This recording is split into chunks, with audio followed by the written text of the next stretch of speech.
안녕하세요. 이제 막 결혼 1년 차를 넘기는 신혼부부입니다. 저는 올해로 35살이고 남편은 37살이에요. 저희가 결혼이 남들에 비해 많이 늦은 편이긴 합니다. 남편과는 연애 결혼을 했는데 결혼하기 전 연애 기간만 해도 5년을 넘게 만났어요. 제 나이가 30을 넘기면서 그때부터 남편과 결혼 이야기를 이미 주고받고 있었습니다. 그 후로 결혼까지 거의 4년의 시간이 걸린 셈이지요. 남편이 대학교를 졸업하고 바로 좋은 회사에 취직을 하게 되면서 또 그때부터 알뜰살뜰 돈을 모아놓은 덕분에 이미 결혼 이야기 오갈 당시에도 어느 정도 기반이 많이 마련된 상태였어요. 저 또한 남편만큼은 아니었지만 상당히 돈을 많이 모아놓은 상황이기도 했습니다. 이미 연애 초반부터 두 사람의 장래에 대해 서로 확신을 가지고 있던 저희였다 보니 결혼을 미룰 이유는 하등 없었어요. 하지만 그런데도 불구하고 결혼식을 올리는 데까지 그 후로 4년이 더 걸린 데에는 나름의 사연이 있었습니다. 저희 남편이 집안의 둘째이고 위로 형이 한 명 있어요. 올해로 아주버님도 나이가 40을 넘기게 되었는데 아직도 결혼을 못하고 혼자 지내고 있는 상황입니다. 그리고 저희 결혼이 늦어진 이유는 바로 그 아주버님이 결혼을 아직 못했다는 데 있었어요. 장남이 아직 혼자인데 둘째가 어찌 결혼을 하냐며 반대를 해온 사람은 시부모님도 아니었고 아주버님도 아니었어요. 집안의 최고 어른인 할머님이 아주버님이 결혼하기 전까지는 절대로 저희들 결혼을 허락해주지 않겠다고 나오셨거든요. 시부모님이 그것 때문에 엄청 답답해하셨어요. 그런데 시아버지께서 워낙에 할머님 말에 거역을 못하는 분이셨던지라 그렇게 저희들 결혼이 미뤄지게 되었던 것이었습니다. 아버님은 저희한테 올해는 꼭 할머님을 설득해 저희들 결혼을 시켜주겠다고 하셨지만 번번이 그 시도는 실패로 돌아갔어요. 그렇게 올해는 허락을 받아주시겠지 하면서 한 해 한 해 넘기다 보니 어느덧 저희는 연애만 5년 차를 넘기는 상황까지 오게 되었던 겁니다. 아주버님의 조건 자체만 두고 본다면 결혼을 못할 만큼 개차반인 사람도 아닙니다. 얼마 차이나지 않지만 연봉도 저희 남편보다 높은 편이고 어렸을 때부터 학교에서 전교 등수를 놓쳐본 적이 없을 만큼 수재라고 해요. 대학교도 우리나라에서 이름값으로는 둘째가라면 서러울 만큼 좋은 학교를 나왔고요. 연애 초반에는 조건도 나쁘지 않은 사람이 왜 결혼을 못한 건가 싶었죠. 저는 단지 그간 열심히 사느라 마음에 드는 사람을 만나지 못한 거 아니겠냐 하고 생각했었죠.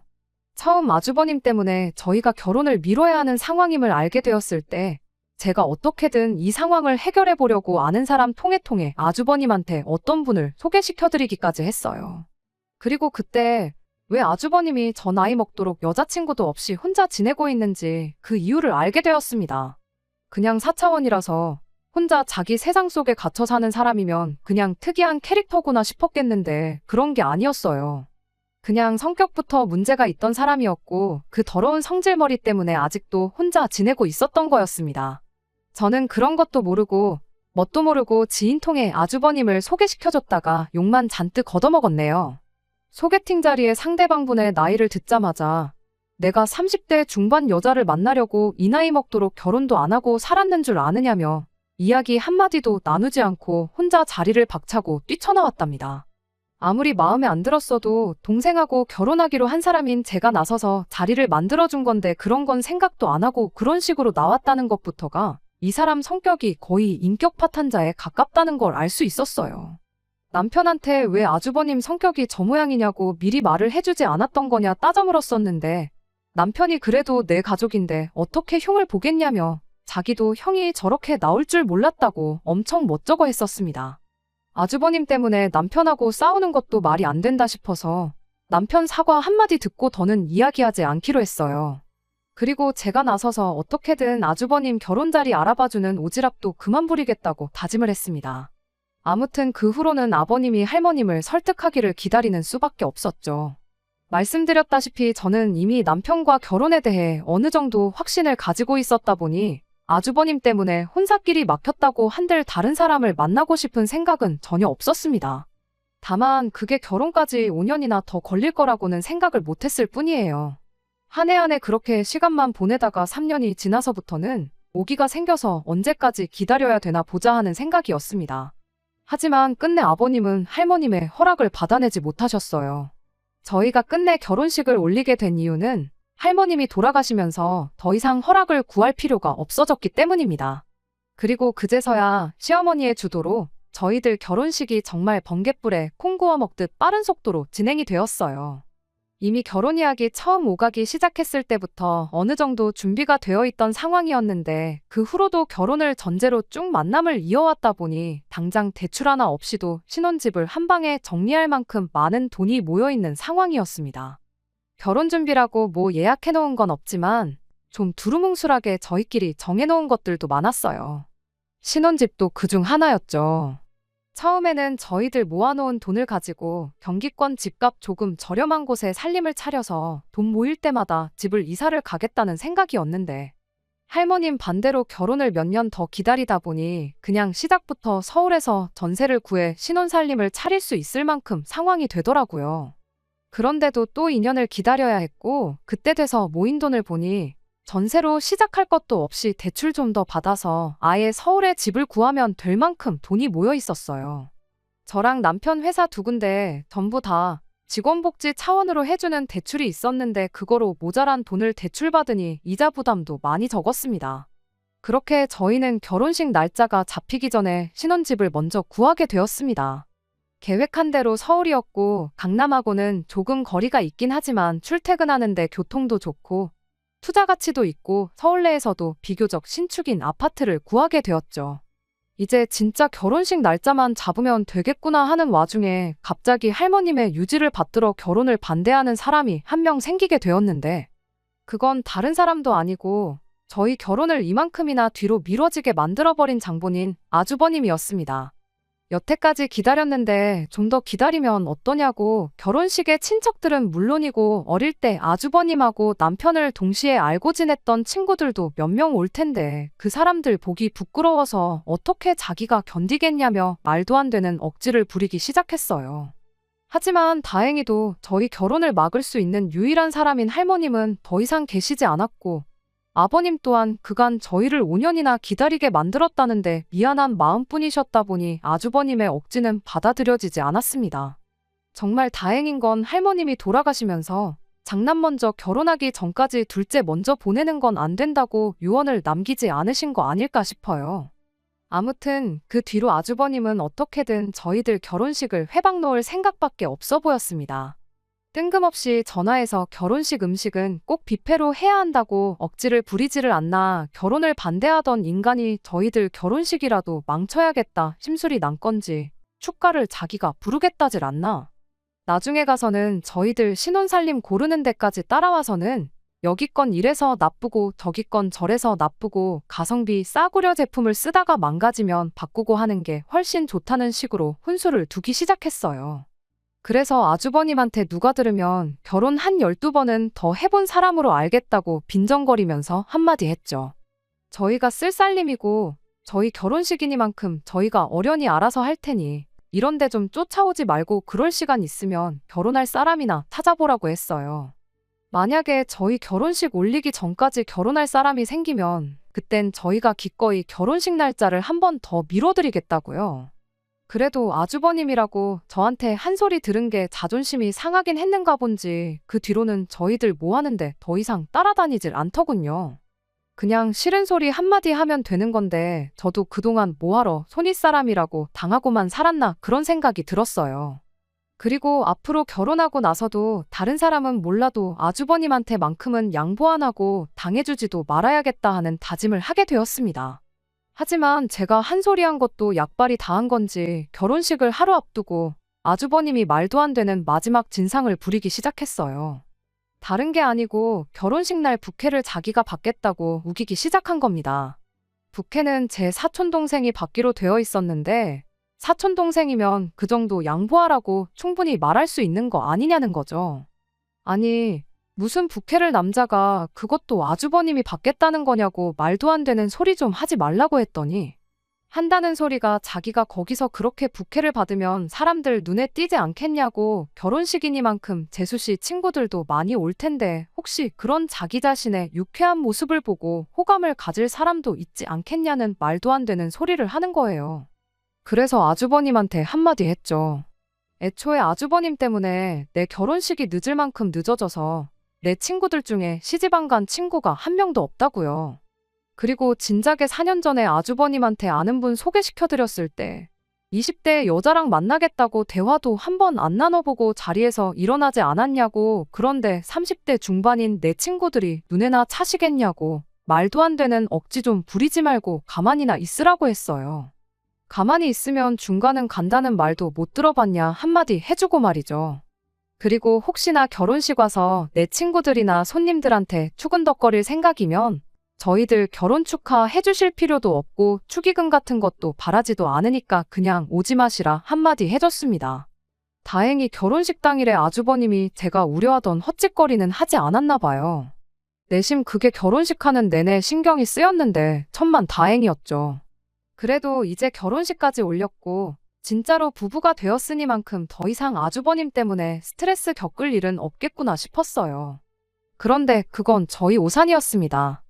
남편과 정식으로 부부가 되니 이제는 별 말도 안 되는 문제로 아주버님이 저희들 속을 썩히기 시작했거든요. 신혼여행 마치고 돌아온 지 몇 주 지나지 않아서의 일이었어요. 사실 진작에 남편하고 집을 구해서 결혼식 올리기 전부터 같이 살고 있었지만 식도 안 올렸는데 집들이 먼저 하는 건 조금 아닌 것 같아서 그때 미루고 미루던 집들이를 하게 되었거든요. 시부모님을 초대한 날에 당연히 아주버님도 집들이에 같이 따라오게 되었고요. 시어머니만 집들이 하기 전에 딱 한 번 저희 집에 오셨었지. 아버님이나 아주버님은 그날이 처음 저희 집에 와보는 날이나 마찬가지였습니다. 그런데 아주버님이 도착하자마자 집 구경은 할 생각도 없어 보이고 혼자 소파에 자리 잡고 앉아서는 핸드폰 화면에서 눈을 떼고 있지 않고 있었어요. 저 인간이 뭐 하나 싶은 생각이었는데 아마 집들이 오면서 저희 집 시세를 인터넷으로 검색을 했었나 봐요. 부동산 사이트 여기저기를 찾아보고 혼자서 확인을 하고는 난데없이 저희한테 이 집을 살 때 쓴 통장 내역을 좀 확인해 봐야겠다고 하는 겁니다. 갑자기 통장 내역은 뭔 소리냐 물었더니 아주버님이 대놓고 신혼부부가 시작하기엔 이 집 시세가 말이 안 된다고 따지기 시작하는 겁니다.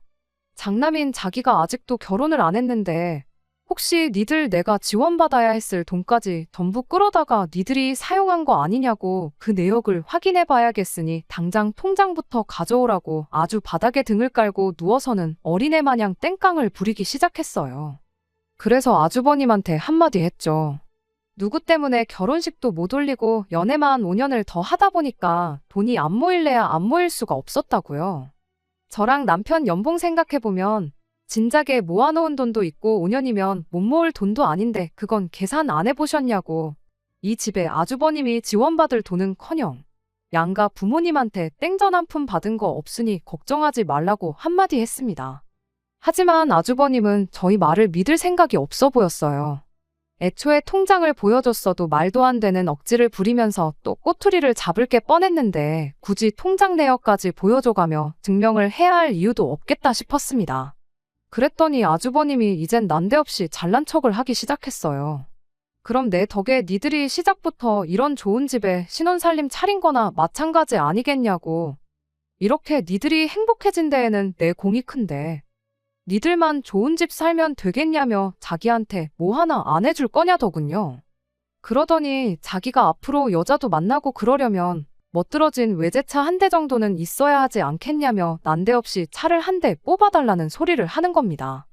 자기가 직장도 안정돼 있고 모아놓은 돈도 좀 있고 니들이 마침 결혼할 때 부모님 돈 한 푼도 안 가져갔으니 있는 돈 전부 투자해서 좋은 집 한 채 구해야겠다는 겁니다.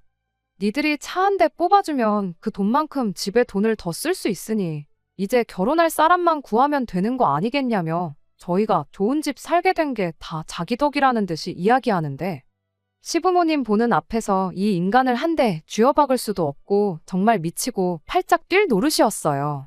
시부모님은 그 와중에 아주버님 눈치를 보면서 면허도 없는 게 자동차가 웬 말이냐며 일단 면허부터 따고 이야기하자고 상황을 대충 무마해 주셨습니다.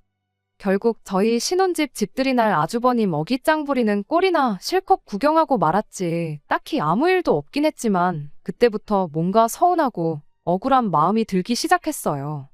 그간 아주버님이 온갖 가지 어깃장을 부리면서 진상짓을 하는 데 있어서 뭐라고 말 한마디 하는 사람 아무도 없고 오직 저 혼자만이 아주버님을 상대하고 있었다는 게 그렇게 서운할 수가 없었습니다. 어머님이며 아버님이며 그저 아주버님 눈치 보기 바빴지. 거기에 남편 또한 아주버님이 저럴 때마다 아주버님한테는 아무 말도 안 하고 그저 그러려니 하자고 저를 설득하기 바빴거든요. 할머님만 아니었으면 당장에라도 결혼을 시켰을 거라는 말보다 5년이란 세월을 기다린 저한테 미안하다느니 고맙다느니 말 한마디 없었던 것도 여지까지 괜찮았는데 그때부터 괜히 더 서운해지기 시작했어요. 그 후에도 아주버님이 나를 두고 니들이 감히 먼저 결혼할 생각 말라며 저희 결혼 준비하는 데까지 쫓아나와 회방을 놓는데 그걸 못하게 막기는커녕 따라다니게 내버려 뒀었던 것도 생각나고 그냥 모든 상황이 다 서운하고 마음에 들지 않을 뿐이었습니다. 아주버님 때문에 나이 35 먹고 결혼한 것도 억울해 죽겠는데 여태껏 기다렸으니 그냥 저놈이 저러는 거 참고 살라는 걸로밖에 받아들여지지 않았거든요. 끝내 결혼을 하기는 했지만 그게 어떻게 온 가족이 나서서 도와준 게 아니라 결혼식 못하게 막았던 할머님이 돌아가신 덕분에 올린 거지. 만약에 할머님이 아직도 살아계셨다면 아직도 남편하고 연애만 하고 있었어야 했던 상황이잖아요. 그나마 아주버님이 억지 부릴 때 편을 안 들어줘서 다행이지. 아주버님 억지까지 받아줬으면 아마 35 먹고 결혼도 포기하고 다른 사람 찾아봤어야 할 저였습니다. 애초에 아주버님이 결혼 못한 게 제 탓도 아닌데 정말 100번 양보해서 제가 아는 분 소개시켜줬을 때 그때라도 좀 잘해보는 척이라도 했다면 5년이나 기다릴 것도 없었을 일인 거잖아요. 뭐 이 상황을 남편한테 따진다고 한들 이미 다 지난 일인데 미안하단 소리나 한번 듣고 말겠지 싶어서 그냥 여기까지만 하고 말았습니다. 다만 남편한테 아주버님이 제정신 차릴 때까지 나는 최대한 시댁에 거리를 두고 지내겠다 선언했어요. 적어도 마주칠 일 없으면 스트레스 받을 일도 없을 거라 생각했고 지난 일 되새겨봐야 저한테만 손해인데 결혼했으니만큼 앞으로 행복할 날만 생각하며 사는 게 오히려 저한테 이득이겠거니 그렇게 생각하고 말았습니다. 아무튼 저희가 결혼을 늦게 한 만큼 자녀 계획은 최대한 빨리 갖기로 결정을 했습니다. 이미 결혼을 늦게 한 덕분에 모든 게 준비된 상황이었으니만큼 저희한테는 거리낄 게 없었거든요. 그리고 지지난달에 자연임신에 성공을 했어요. 그간 아주버님 꼴 보기 싫어서 시댁과는 왕래 없이 지내긴 했지만 아이가 생겼다는 소식까지 숨길 이유는 없다 싶어서 그렇게 다시 시댁에 전화 한 통 드렸습니다. 남편이 시부모님께 할머니 할아버지 될 준비하라고 한마디 건네자마자 정말 전화기 너머로 얼마나 두 분이 기쁜지 느껴질 만큼 좋아하는 소리가 들려왔어요. 그때 가선 저도 살짝 그간 연락 안 하고 지냈던 데에 죄송한 마음도 들더라고요. 사실 아주버님 때문에 서운하게 만들었어서 그렇지 시부모님이 두 분 다 저한테 못되게 굴거나 하셨던 적은 단 한순간도 없었거든요. 연락 없이 지내는 동안 어느 정도 마음 정리도 됐고 아주버님이 원래 저런 인간이라는 거 누구보다 잘 알고 있으니 그냥 영 끊고 지내듯 무시하면 그만이겠구나 생각하고 시부모님께 좀 더 자주 연락드리겠다 말하고 두 분과도 잘 풀었습니다. 그렇게 기쁜 소식을 전해드린 날 저녁의 일이었어요. 아직 먹덧할 때는 아니었는데 그날따라 왠지 떡볶이가 먹고 싶더라고요. 그래서 남편한테 매콤한 게 땡긴다고 했더니 남편이 그 말 듣자마자 잠옷바람에 외투만 대충 걸치고 차키랑 지갑만 들고는 떡볶이 금방 사오겠다고 집 밖을 뛰쳐나갔죠. 한 15분이 지났나 남편이 집에 올 생각을 안 하더라고요. 왜 이렇게 늦냐고 전화를 했는데 전화기가 집에서 울리더라고요. 급하게 나간다고 전화기를 두고 갔던 거죠. 전화기도 안 챙긴 마당에 차키는 챙겨나간 걸로 봐서 집 앞에 있는 분식집 아무데나 가서 사오는 게 아니라 제가 평소에 제일 좋아하는 친정집 동네에서 자주 가던 그 떡볶이집에 있는 걸로 사오려고 그러는구나 싶었습니다. 이럴 줄 알았으면 그냥 아무 데서나 사오라고 미리 말을 해줄 걸 그랬나 싶었어요. 그렇게 혼자서 남편 오기를 기다리던 와중에 남편 전화기가 울려대기 시작했습니다. 슬쩍 전화기를 보니 아주버님이더라고요. 한참 연락 끊고 지낼 적에 니들 그렇게 해서 어디 얼마나 잘 사는지 보자며 그 뒤로 먼저 연락 한 번 한 적 없는 사람이 마침 시부모님하고 오해를 풀었던 날에 전화를 해대니 기분이 살짝 꺼림직했습니다. 어차피 저한테 걸려온 전화도 아니고 해서 그냥 전화 끊어질 때까지 무시하고 가만히 있었죠. 그런데 전화가 끊어지자마자 바로 아주버님한테서 또 전화가 걸려오더라고요. 그렇게 계속 전화를 무시하기를 5번째. 남편이 없으니 핸드폰을 풀어서 진동으로 바꿀 수도 없고 벨소리는 또 얼마나 시끄러운지 정신이 다 없더군요. 그래서 그냥 제가 전화 받아서 남편이 잠깐 외출했으니 나중에 전화 걸어달라 한마디만 하고 끊어야겠다 생각했고 그대로 전화를 받았습니다. 그런데 전화 받기가 무섭게 아주버님이 전화기에다 대고 정말 육두문자를 날리며 욕을 하더라고요. 혀가 살짝 꼬부라져 있는 게 술에 좀 취한 듯 보였습니다. 제가 누군지도 확인하지 않고 아주 시작부터 있는 욕 없는 욕 쏟아내다가 갑자기 악담을 하기 시작했어요. 자기가 무슨 형으로서 동생 잘 되길 바라는 마음에 순서도 모르고 형보다 먼저 결혼하겠다는 거 양보해줬는데 어떻게 애까지 먼저 만들 수가 있냐면서요. 지가 먼저 결혼해서 애 낳을 때까지 저희가 기다렸어야 하는 게 정상 아니냐고 말도 안 되는 소리를 하더라고요. 그래서 어이가 없어서 그건 또 무슨 소리냐고 제가 한마디 했어요. 그랬더니 내 동생은 어쩌고 네가 전화를 받냐면서 남편한테 쏟아내던 분노를 저한테 쏟아내기 시작하는 겁니다. 따지고 보면 다 저 때문이라고, 저만 아니었으면 동생이 먼저 결혼할 일도 없었을 테고 나중에 태어날 내 자식이 동생 자식보다 나이가 어려서 집안 족보가 개족보가 될 일도 없었을 거라면서 자기 결혼 못해서 혼자 지내고 있는 걸 제 탓을 하는 거 아니겠어요. 어이가 없어서 그냥 전화를 끊어버리려고 했는데 니들 애 태어나면 내가 어떻게 하는지 한번 보자고 개소리를 쏟아내는데 정말 그 말을 듣고는 참을 수가 없었습니다. 그래서 그냥 마음속으로만 생각하고 있던 말들을 그대로 전부 쏟아내버렸어요. 네가 여지껏 결혼 못한 걸 왜 내 탓을 하느냐고. 정신머리가 그렇게 썩어 빠졌으니 여지껏 그 나이 먹도록 결혼도 못하고 혼자 지내고 있는 거 아직도 모르냐고요. 그딴 성질머리로 평생 결혼이나 할 수 있겠냐고. 모르긴 몰라도 네 결혼하는 거 기다려줬다간 남편도 평생 결혼 못했을 거라고. 5년이나 기다려주고 동생이라도 데려간 나한테 고마워하라고 한마디 해줬습니다. 그랬더니 아주버님이 전화기에다 대고 집에서 딱 기다리라고 자기가 찾아간다고 아주 끝장을 보자며 난리를 치는데 그 소리까지 들으니 술 취한 인간이 뭔 짓을 못할까 싶어서 겁이 덜컥 나기 시작했어요. 그때 때마침 남편이 떡볶이를 사들고 집에 돌아왔습니다. 허겁지겁 들어오는 걸 보니 제가 전화로 아주버님과 싸우는 소리를 듣고는 급하게 집 안으로 뛰어들어왔나 봐요. 그 길로 떡볶이는 바닥에 내던져버리고 제가 들고 있던 전화기 뺏어다가 너 누구냐고 소리를 질러대기 시작했어요. 전화 상대가 아주버님인 걸 알게 된 남편이 드디어 저를 위해 아주버님한테 한마디 해주더군요. 평소에는 형님 하면서 깍듯이 대하더니 그날만큼은 남편이 아주버님한테 너희 자식 하면서 반말로 막말을 쏟아붓기 시작했어요. 어디 올 테면 와보라고 결혼식 올리기 전에 장례식부터 치르게 해주겠다고 아주 난리도 아니었습니다. 정작 동생이 저렇게 나오니 만취한 아주버님도 정신이 번쩍 들었는지 그대로 전화를 끊더라고요. 남편이 저한테 왜 그러니까 무슨 영양가가 있다고 그 전화를 받았냐고 한마디 하기는 했는데 저는 드디어 남편이 저를 위해서 한마디 해줬다는 사실이 그렇게 기쁠 수가 없었어요. 그렇게 다음날 시부모님이 아주버님을 끌고 집에 찾아오셨습니다. 그간 아주버님 눈치 보면서 그냥 어깃장 부리는 거 내버려뒀던 시부모님도 상황이 상황이다 보니 확실히 짚고 넘어가야겠다는 생각을 하셨나 봐요. 집에 들어오자마자 저희들 앞에 아주버님을 무릎부터 꿇게 하더라고요. 그리곤 드디어 시부모님도 아주버님한테 한마디 해주셨어요. 안 그래도 네 할머니 때문에 좋은 시절 다 보내고 이제야 결혼한 동생한테 미안한 마음도 안 드냐고요. 자기 때문에 5년을 낭비한 애들한테 미안한 마음을 갖기는커녕 잘한 게 뭐가 있다고 큰 소리를 떵떵 치느냐고.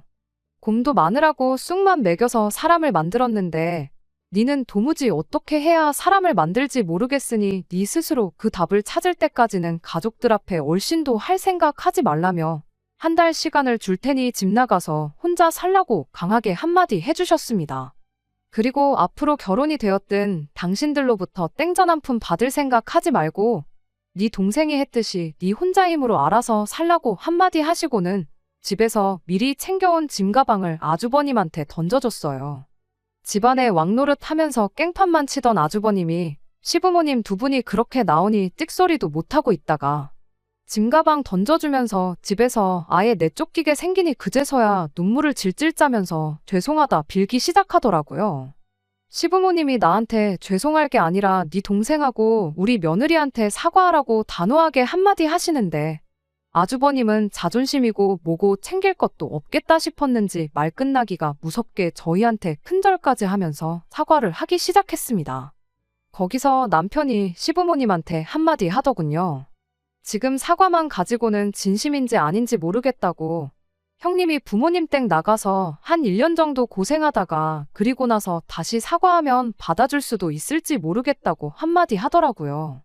그 말 끝나기 무섭게 아주버님이 남편 바짓가랑이를 붙들고는 자기가 이 나이 먹고 혼자 나가설면 밥이라도 챙겨 먹고 살겠냐며 제발 한 번만 봐달라고 용서를 빌더라고요.